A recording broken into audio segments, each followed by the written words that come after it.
à tous, heureux de vous retrouver pour cette nouvelle année. Donc pour bien commencer, on va faire un peu de lisier. Alors en réalité on n'est pas encore en 2020, mais dans 2 jours on l'est. Alors aujourd'hui c'est simple, on va épandre du lisier. Enfin, la fosse est complètement pleine, vous pouvez le voir. Là-bas c'est quasiment à la limite de déborder. Donc on est fin décembre du coup. La fosse est pleine, donc il faut absolument vidanger avant que ça dégueule partout dans la cour. Et puis on va aller prendre ça sur une prairie. Allez, on se retrouve au champ.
Voilà, on se retrouve dans le champ. Donc pour épandre ce lisier, j'ai choisi de d'épandre sur une prairie, tout simplement parce que vu les fortes intempéries qu'on a eues, les terrains sont assez humides et globalement les terrains où l'eau est le mieux drainée, c'est les terrains qui sont couverts, et là notamment d'une prairie.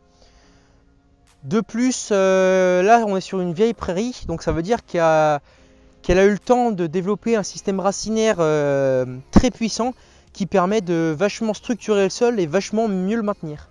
Si on épandait sur terre nue, alors déjà c'est interdit pour des problèmes environnementaux que je vous parlerai tout à l'heure, mais également parce que si on passait sur terre nue, on risquerait de faire de grosses traces dans le champ et d'abîmer le terrain. À savoir que le tracteur là, il fait à peu près 6 tonnes. La contenance de la tonne à lisier, il y a 15 500 litres. Et puis après, je ne connais pas le poids de la citerne en elle-même. Donc pour assurer ne pas faire de traces et ne pas faire de dégâts sur les champs, vaut mieux épandre sur cette prairie. Alors selon les lisiers, normalement, on a le droit d'épandre à certaines dates. Les lisiers plus riches normalement sont restreints à cette période, mais il y a eu des restrictions, étant donné qu'à cause de l'eau, les fosses à lisier se sont remplies et ont explosé, enfin se sont remplies. Donc pour éviter que ça déborde tout dans les champs, etc., il y a eu des dérogations. Nous, notre lisier, c'est un lisier qui a une très faible teneur en valeur nutritive, parce que c'est essentiellement de l'eau. Donc dans cette fosse à lisier, on a les eaux de lavage de la salle de traite, et puis après on a les jus de fumière. Donc ça c'est à cause on va dire des mises aux normes qui se sont faites il y a quelques années maintenant. Donc ça a été obligé pour les agriculteurs de construire des fosses à lisier et des fumières pour stocker respectivement le lisier et le fumier. L'inconvénient de ces infrastructures, c'est qu'elles coûtent extrêmement cher. Donc forcément les agriculteurs en général ont construit le plus simple. L'inconvénient, comme vous l'avez vu tout à l'heure pour la fosse, c'est qu'elle n'est pas couverte. Et pour la fumière aussi, pas couvert. Et puis donc c'est tout en béton. Ça veut dire que dès qu'il pleut, en plus s'il pleut beaucoup comme cette année, toute l'eau de pluie va ruisseler et va rejoindre le caniveau pour aller directement dans la fosse à lisier. Donc du coup le niveau va monter beaucoup trop rapidement en tout cas. Notre lisier, nous, il a comme valeur moins de 1 kg d'azote pour 1000 litres, moins de 1 kg par mètre cube. Contrairement à un fumier qui lui est 5 fois plus riche, donc 5 kg d'azote par tonne. Le fait que la valeur du fumier soit très très pauvre, du coup on a le droit de les pendre nous toute l'année. Il y a des périodes où on a le droit d'en épandre plus ou moins quand même à l'hectare. Mais là on a le droit d'en épandre encore en décembre, alors que normalement des lisiers plus riches seraient interdits d'épandage. Sauf qu'il y a eu des dérogations cette année, comme les fosses à lisier sont toutes pleines à cette période. Donc là on a des prairies, comme ça apportera toujours un petit peu de fertilisation pour qu'au printemps elles démarrent et puis elles produisent de la bonne herbe pour les vaches. Je vous en parlais tout à l'heure par rapport à l'environnement. Pourquoi est-ce que certains lisiers ont le droit d'être épandus même en hiver et certains autres non? Tout simplement parce que là on a une période où il fait froid et donc les végétaux vont moins pousser.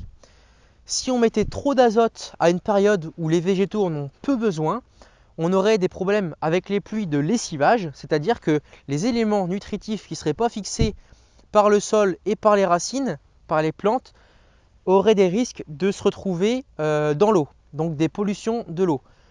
Donc c'est pour ça que l'épandage de lisier comme de fumier sont très restreints, comme d'ailleurs les dates de destruction de couverts végétaux, d'interculture, etc. Sans plus tarder, on va continuer à épandre parce que y a un peu de boulot mine de rien pour vider toute cette fosse. Allez go!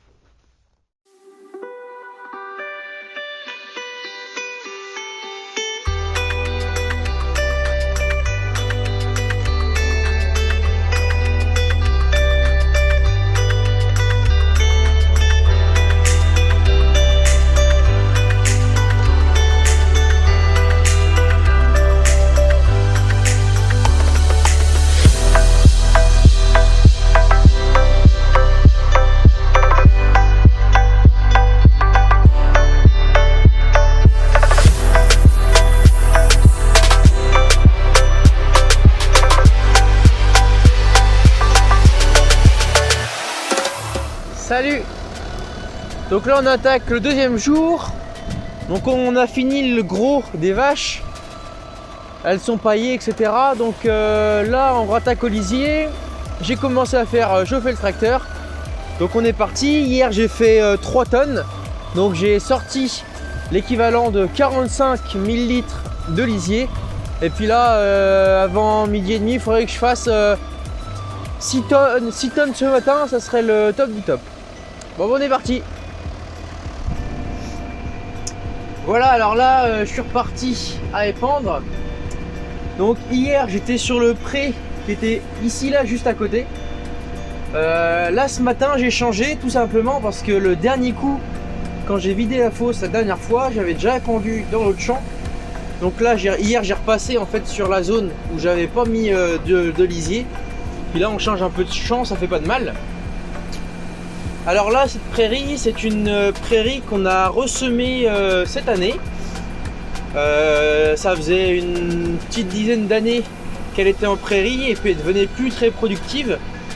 Et puis dedans, à l'époque, il avait été semé des espèces d'herbes, enfin une espèce d'herbe notamment, qui a tendance à vieillir assez vite, donc à se développer très rapidement et à monter en stade très rapidement. Et il y a un stade où les vaches ne touchent plus à cette herbe là.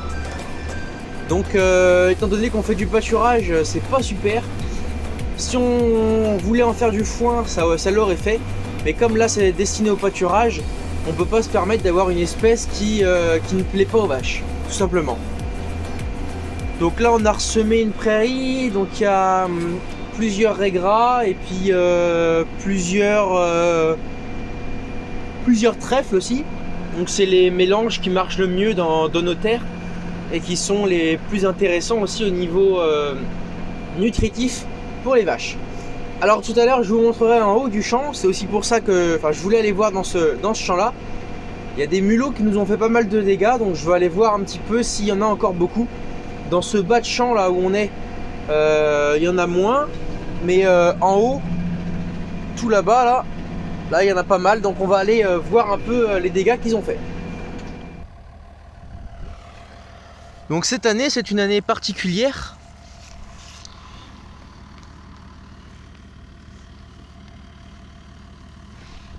parce qu'il y a énormément de mulots, autant dans les prairies de pâture que là il y en a un autre, là encore un, là encore un, là encore un.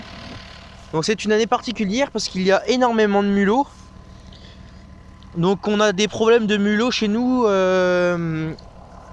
dans les luzernes et dans les prairies.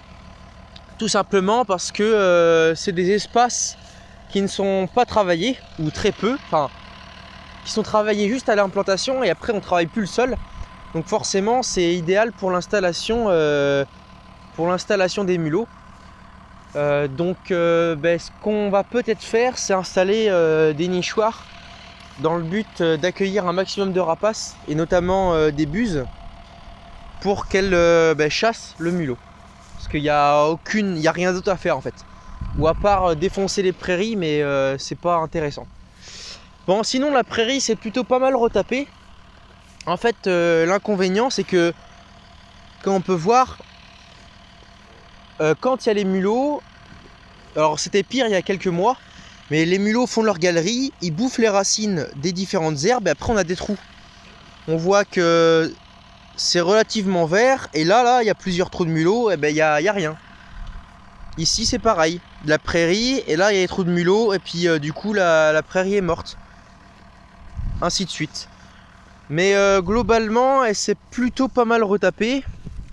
Bon, il y a des endroits comme ici par exemple. Je sais pas si on le voit bien à la caméra, mais là ça fait toute une zone où c'est vert. Donc il y a des plantes qui sont apparues, mais c'est pas de l'herbe. Normalement on devrait avoir de l'herbe touffue comme ça. Et du coup c'est pas vraiment de l'herbe touffue. En fait là on a essentiellement des mauvaises herbes, ce qui ressemble à du pissenlit par exemple. Donc ça veut dire que en fait les mulots sont passés par là. Ils ont dû partir. Comme là c'est pareil, là il y a un petit rond.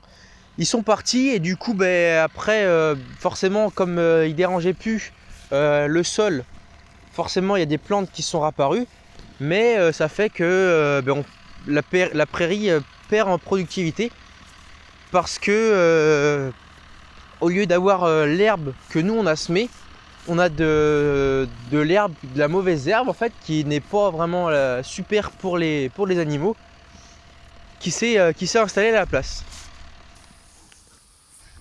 Voilà, alors là il est 12h20, donc je vais m'arrêter pour aller manger.